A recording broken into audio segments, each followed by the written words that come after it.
एवं सामने उपस्थित थिबा ग्राहक कार्यकर्ता बंधु भगिनी आमे समस्त जानिचे अहरह समाज रे परिवर्तन चली।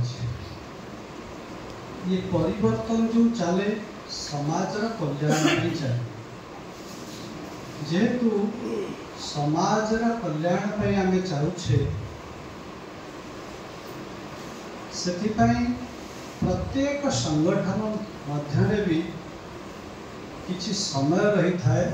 से समय अनुसार मध्य परिवर्तन हुए कोठी अधिका टिके परिवर्तन हुए कोठी सामान्य ढंग से परिवर्तन हुए किंतु परिवर्तन अवश्य था। ये समाज गोटे जहाँ को आम इंग्लीश रे एनसाइक्लोपीडिया बोली कहू मैंने ये जो प्रवर्तन चली संसार ये घूर्णयमान अवस्था रहे किंतु से समाज को किसी मिले और समाज किसी शिक्षा भी प्राप्त करे।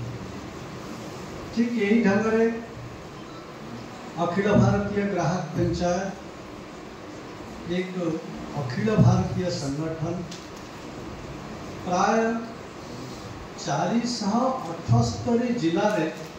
आपण माने जी भली सक्रिय रूप से कार्य निज निज स्थान में करुछंती